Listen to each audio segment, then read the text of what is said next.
Hello, I'm Simon. I'm Dan. And this is the Wikicast, a podcast where Wikipedia takes us to a random article each week and we talk about what we find. Dan, what are we talking about this week? This week, Simon, we're talking about Hymnus, Amoris, an opera by Carl Nielsen. I thought this was kind of fitting because, we're choristers and, choral scholars. Yeah, choristers implies that we have a certain degree of innocence. Yeah, well, it also implies that we are little children. Well, which we're not. You do somewhat look like one. Okay. This is what the podcast format is. Whoa. Okay. It says here it was his earliest choral work. It was performed by the Music Society in Copenhagen in 1897. That's interesting. So a little bit of backstory. Whilst we are both singers, we're both musicians, we are both nothing compared to my mum.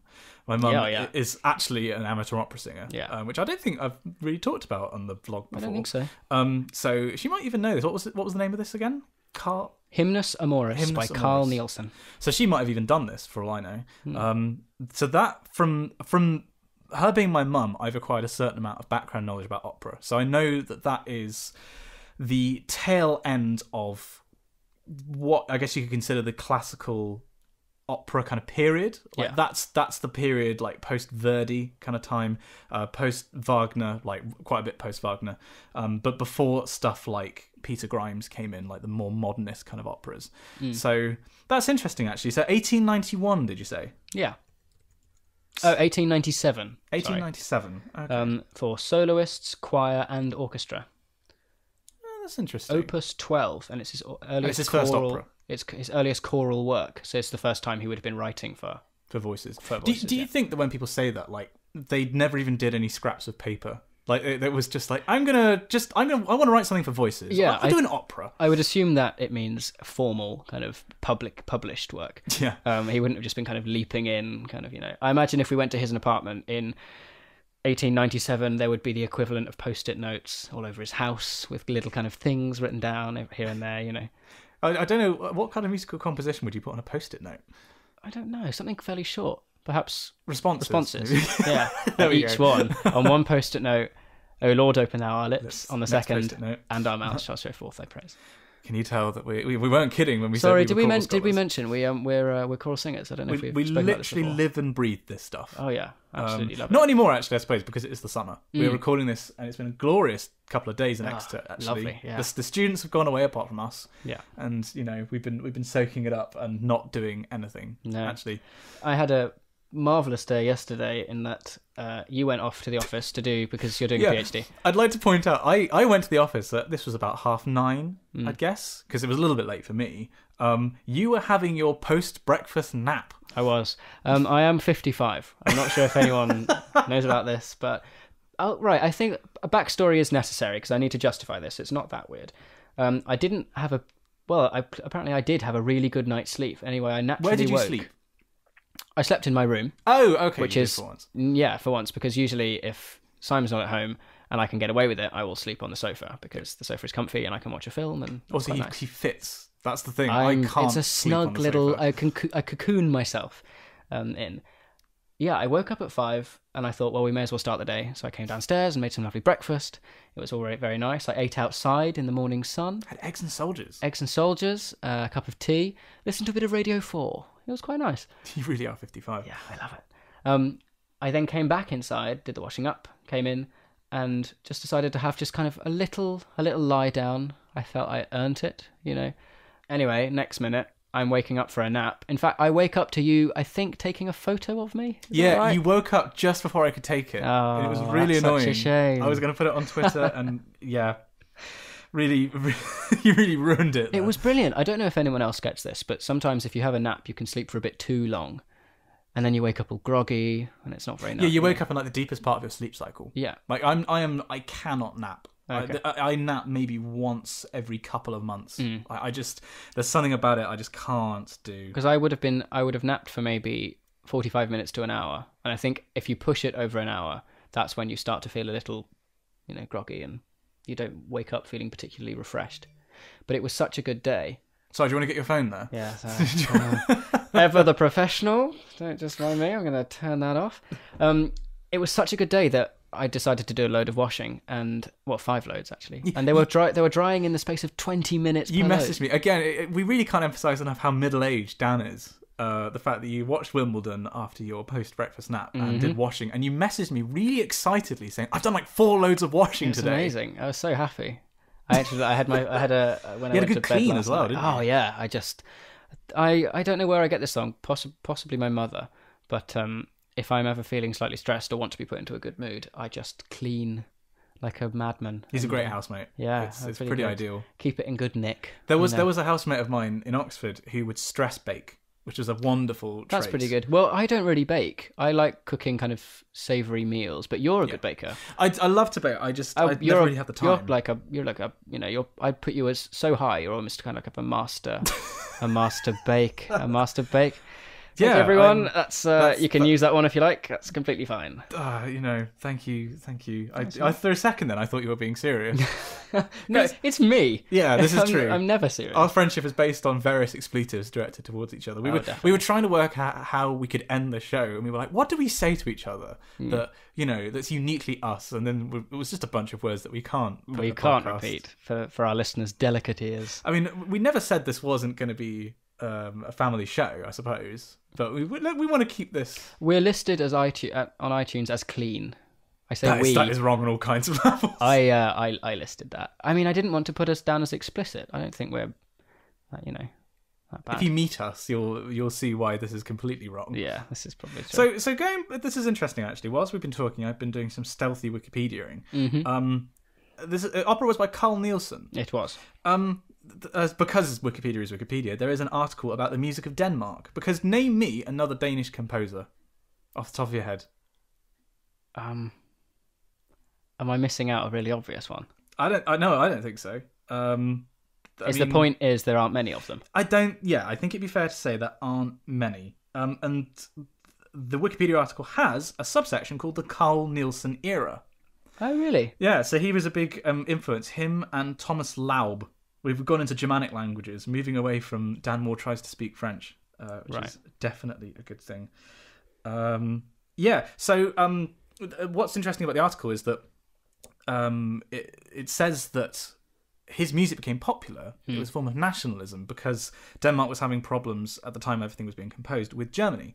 And in a way it was art kind of reflecting societal problems at the time, which is a really interesting sort of topic, I think. I mean, one thing that we do these concerts every week where we talk about, we sing the same music and we hear the same bits of history, so we've got this stuff ingrained into our brains. And two of the composers that we perform every week are Byrd and Tallis. And the interesting thing about Byrd and Tallis is that they were Catholic composers performing for the newly formed Church of England. Yeah, so just after the Reformation, wasn't it? Well, during and obviously after the Reformation. And I always think there's a really interesting link between.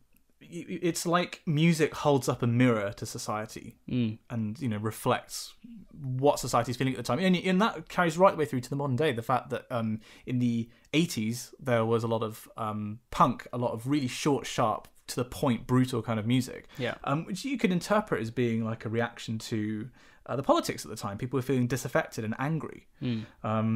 What's interesting at the moment, though, is that as choral scholars, we certainly noticed. Would it be fair to say there's kind of a golden age of choral music, like composition, at the moment? I'd say that when you've been singing for a while, you identify with music that you prefer more than others. So each person has their own golden age. So, for instance, if you were to look at the middle of 1850. To during the 1900s, you've got some pretty cool homophonic music being written. Like you're going away from polyphony, which like Tallis and Byrd, who we were talking about, are associated with. For me, I really, really like polyphony. So I've learned that if I see a composer from slightly earlier, and how's this for a segue? Oh, here we go. It's a Simon, segment. Get ready, everyone. Have you ever heard of William Billings? Oh, here it is. It was only a matter of time. Come full circle. Dan found this guy on Wikipedia and has been just a wee bit obsessed with him. Right, go on. He's I'll let you say your piece. So I believe he was born roughly around the time he was 1745 to about 1800 was certainly his or the kind of the prime time where his compositions were kind of being sung, and he's considered the first American composer of choral music, which as a title is amazing. That's so cool to be considered the number one. what I find really interesting about him is that he's writing in very much a kind of an English choral style, but there is no real explanation as to why. His father died when he was about 12, and as such, that was the end of his formal education. So basically, all of his music and everything that he's written is self-taught, which means that when you're looking at his music from a harmonic perspective, you can really see that it's being written to make sense for a singer, because his way of making it make sense would be the getting people together and being like, right, you sing this and you sing this, and then let's see how it sounds. And he writes in a really, really interesting style. It's being that era, it sounds almost kind of like a madrigal, which is, I mean, you're far more familiar with madrigals than I am. But I just found him really, really interesting. I mean, and this actually goes back to what I was sort of saying a minute ago, was this, I argue that choral music at the moment is in a golden age, partly because of American composers. And there are a lot of really good American composers. So he's the first in the lineage, but at the moment you've got people like Eric Whitacre, Morton Lauridsen. Is Joby Talbot American? Or is he British? I think he's British. So these are names that you might have heard of Eric Whitacre, I suppose. But these are very niche names. But yeah, and the American style is... Oh, do we talk about the tragedy of Collegium Regale? We haven't. This is YouTube drama. This is arguably the biggest shake-up in the internet choral scene in years. So, have we hit enough topics in this podcast yet? I don't think we've stayed on anything for more than 2 minutes. I don't know, but this is important. This is needs important. to be Let's said. stay on this for a while. Yeah. Okay. Well, it's choral. It's related to our original topic. Should we do some journalism on the go? Right. I think so. You give the intro. I'll do some research. So basically, there was rest in peace, a YouTube channel called Collegium Regale, which was kind of the place to go for listening to choral music of any kind of variety. So there was a load of English stuff there, as you can guess in the title.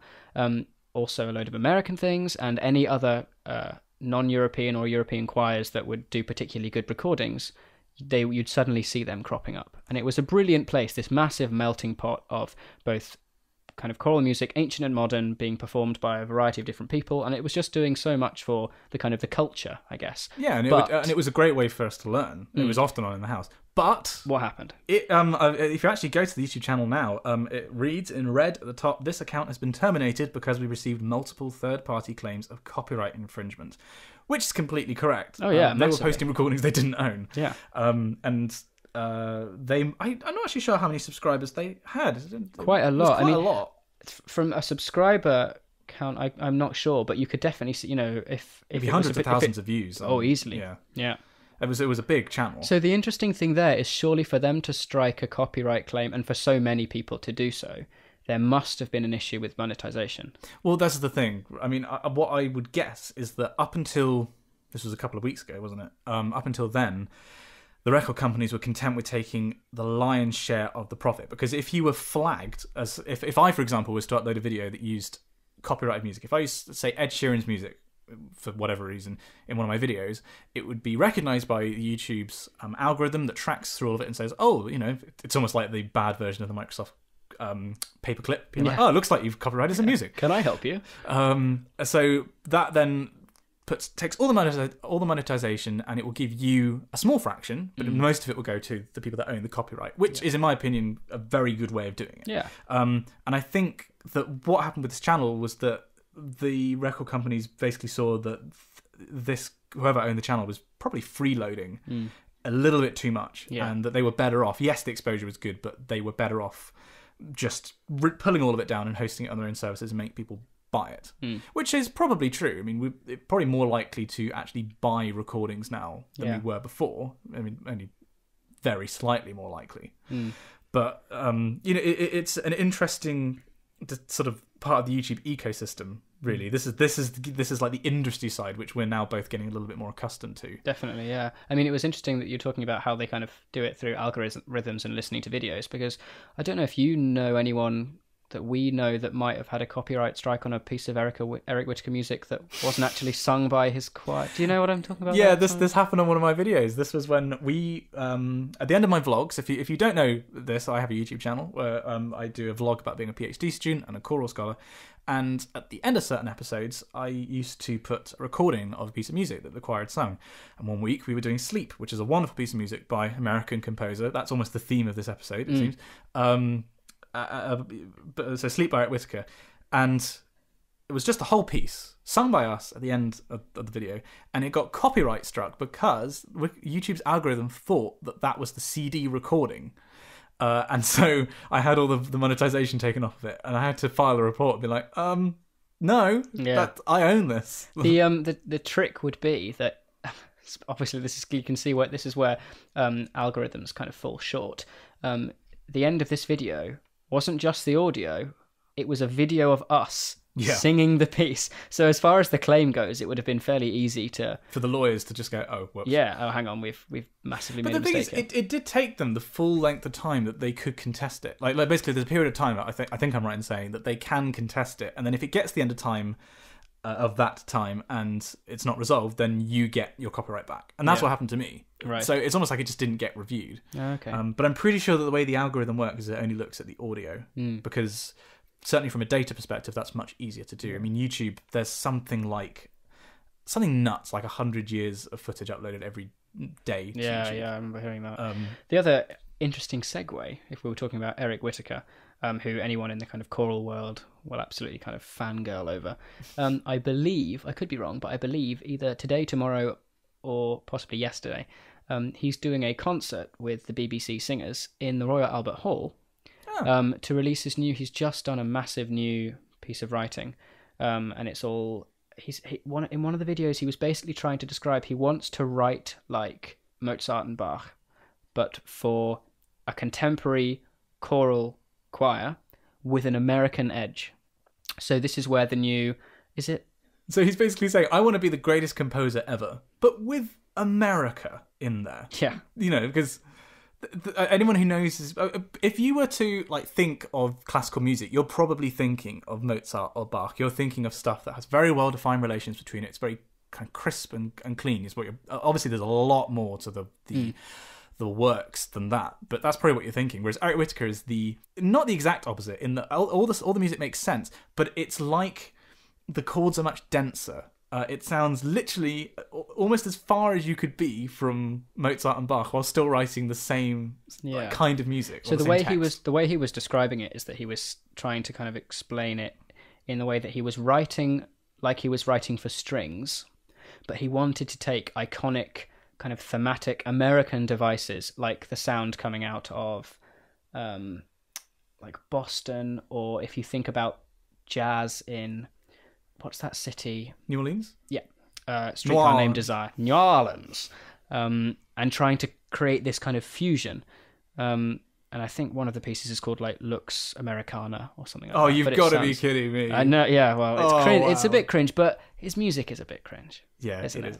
It's brilliant, but it's a little bit on the cheese factor is quite high. It's American. Yeah, it's American. Basically. Yeah. Was that you trying to think of a polite way to say it, and you came with it's American. Again, just sweeping cultural generalizations. I got in trouble. Well, I didn't get in trouble for this. I said this, and I did a book review recently, and I basically took issue with Michio Kaku's. He's a very respected physicist who also does a lot of popular science stuff, and I basically said he writes like an American.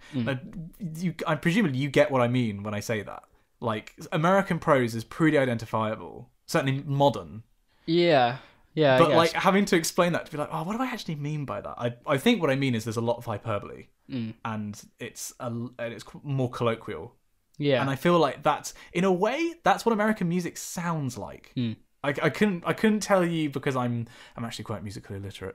I couldn't tell you exactly, how that would translate. Yeah, but that is kind of what American music sounds like. Yeah, you can identify with certain ways of constructing like either harmony or writing a melody. Like if anyone listening to the podcast is familiar with the game Civilization, the way that they wrote the theme for America Oh, is as in Civ 5? Yeah. Civ 6, the most recent Oh, yeah, one. the most recent one, yeah. Civ 6. You hear this piece, and basically, there's lots of brass and big kind of... It's very grand and majestic, and basically think about how you can almost judge a country's relationship with music specific to their country by their national anthem. Yeah. If you think about, or maybe not, but iconic pieces to this country. So in England, we have a really well-known hymn set to music by Parry, Jerusalem. Yeah. Text by Blake. Yeah.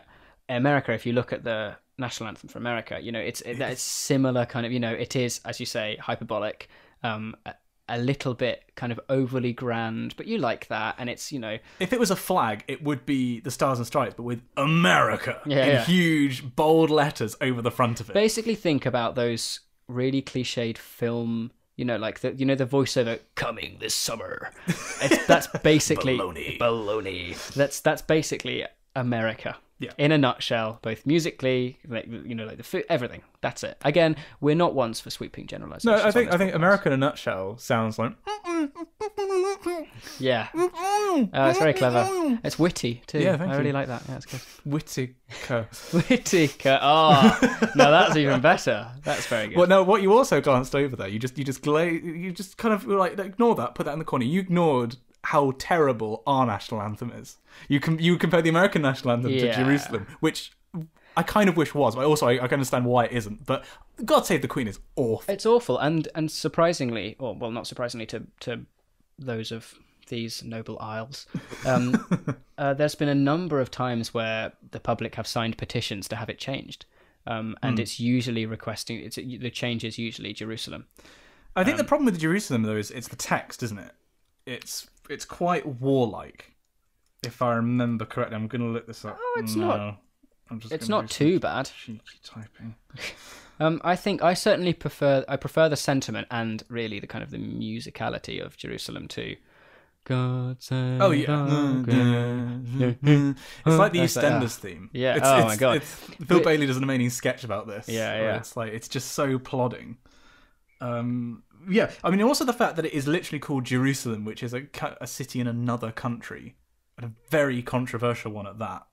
Yeah, I mean, I'm fairly sure, if I remember rightly, the whole idea of using Jerusalem was, so in reference to England, is that it was trying to explain what heaven would be like. Yeah, so it's the concept of Jerusalem as a city of God, and also the idea that, bring me my bow. My chariot burning fire. gold. My bow of burning gold, that's the one. It does sound quite warlike, but also it was written as a reaction by Blake to the Industrial Revolution, I think, and like kind of anti-enlightenment and stuff. Yeah. Whereas that's like an event which really defined the history of the UK. And was Jerusalem builded here among these dark satanic mills? Yeah, Industrial Revolution. Which, interestingly, if people can cast their minds back to London 2012. I thought you were going to be like, the year 1760. Yeah. Way back, many centuries ago. There's a whole piece in the opening show about that. Oh, it was amazing with Kenneth Branagh. Yeah, he gave as Isabel Kingdom Brunel. Yeah. And it was there forging the Olympic rings. And because I remember, right, I don't know if we've ever talked about this. I remember that opening ceremony happening because I was in a tiny car driving to Snowdonia, which is this mountain range in a very desolate part of the UK called Wales. And we were listening to the commentary on the opening ceremony. And it was like, and they've got these rings that are ascending into the sky. Yeah. And we were like, this is really cool. And then we talked for a bit, and then we'd listen back in the radio and be like, and there are hundreds of Mary Poppinses all descending, and there are kids in hospital beds. I'm like, what happened? Like, and I literally, we had to try streaming it on someone's it was 3G at the time. Yeah. Because we just couldn't believe it. It was such a bizarre thing. And so to only hear the audio, it was like, and there's a giant Lord Voldemort. I'm like, no, someone's hacked this. This was prefaced by having Her Majesty Queen Elizabeth II skydiving with James Bond. If you haven't seen this, by the way, if by some miracle you weren't aware of the London 2012 opening ceremony, go watch a highlights reel on YouTube because it was really nuts. Good. Yeah, and a lot of it was because the previous one was Beijing. Yeah. wasn't it? And that there was definitely a kind of air of we need to try and top Beijing's opening ceremony because they did an amazing job. But the thing with Beijing was, let's get into the politics section of the podcast. It was all about like unity, right? It was thousands of people, really impressive choreography, but all doing the same thing in like as one. Whereas it felt like with London they were trying to go for the individual angle, like show the diversity, and emphasizing individuals like Isambard King de Brunel. They had Tim Berners-Lee, the inventor of the internet, who my mum I think knows. Oh, really? Yeah, there's some really obscure connection there. Oh wow. And there was, I think, was it this is where my modern music knowledge fails me. Who was it? Tiny Temper that did. Was it Tiny Temper or Dizzy Rascal? It was one of the two. Because I mean, we could talk about choral music. We might know that we don't really know what we're talking about. But again, it was the individual like being emphasised. We obviously had Churchill's speech. Yeah, we will fight them on the beaches. Also, actually, this is a Dan Moore segue. Kenneth Branagh playing Isambard King de Brunel. How much are you looking forward to the Murder on the Orient Express film? Oh, that looks fantastic. Yeah. Where he's playing Poirot. Yes, which is a kind of a thing to follow up by David Suchet. Have we not hit enough topics in this podcast? Yeah. Left, right, centre. Boom, boom, boom, boom, boom. Because the cast is amazing. Yeah. It does look really, really good. It looks like it's shot really well too. And interestingly, unlike other films that have been shot really, really well, it actually looks like there might be quite a decent story. I'm really sorry, Edgar Wright. I like your work. We really wanted to like it. Can we get closer to the microphone? A little bit closer. ASMR. Hi, my name is Boxy.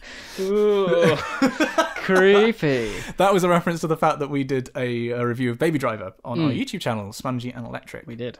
Which it was on the very... If you wish to see how we record this, the sofa that Dan is sat on right now, poised, naked on one side, like a chaise longue. It's just because beforehand I did ask you to draw me like one of your French girls. Yes, you were wearing only this. Yeah. That was the sofa that we recorded on. And can you give me a very, very, very brief summary of what you thought about Baby Driver, Dan? Shot marvellously well, edited marvellously well. I think the actual the heart of the film for me was lacking.